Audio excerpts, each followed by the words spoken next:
Welcome to the second coding challenge.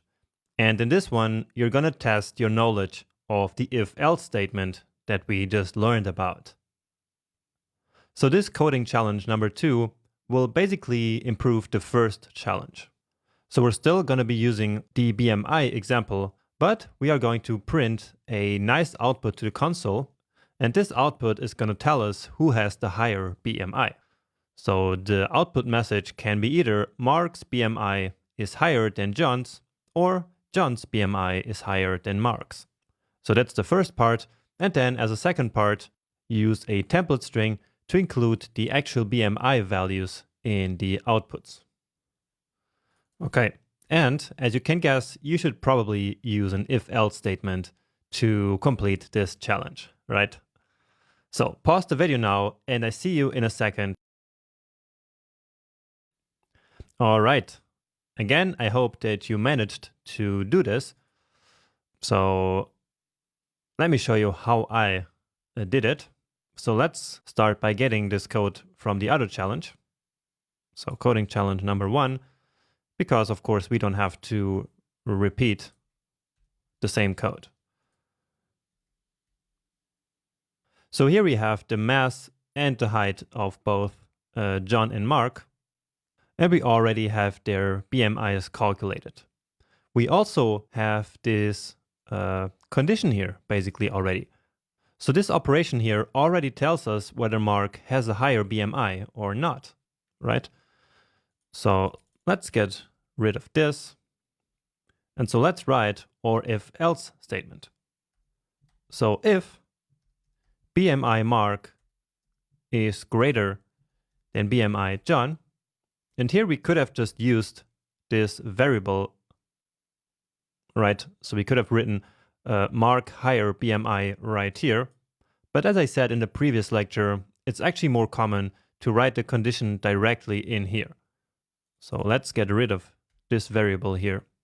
And then let's come here and get this string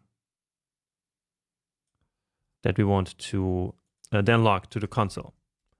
So console.log, and so this makes sense, right? So if BMI Mark is greater than BMI John, then we log to the console, Mark's BMI is higher than John's. And if not, then we use the else statement. So let's copy this one here.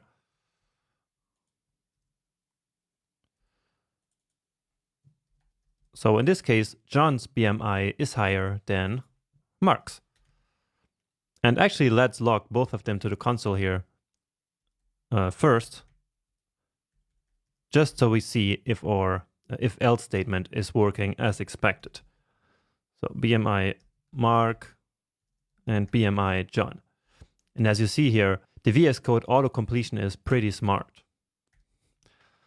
Give it a save. Let's try that. And we see John's BMI is higher than Mark's. So this one is Mark's, this one is John's, and indeed, John's BMI is higher. And so basically, this condition here turned out to be false, and the else block was executed. So let's try the same now with this first set of data here. And I'm commenting them out again using command/ or control/ on Windows. So I need to comment out these one. Okay, give it a save, and now we should see the opposite. And indeed, now Mark's BMI is higher than John's.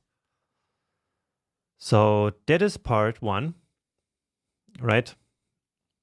And now part 2 is to actually write a template string, or this should be called a template literal.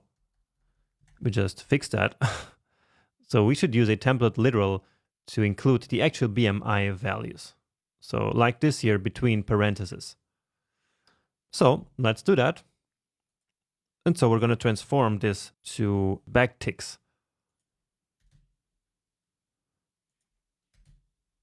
So that's the first thing.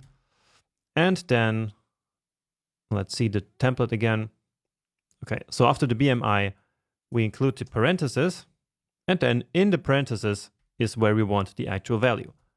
And so this is where we put essentially the placeholder. So here we will put BMI Mark.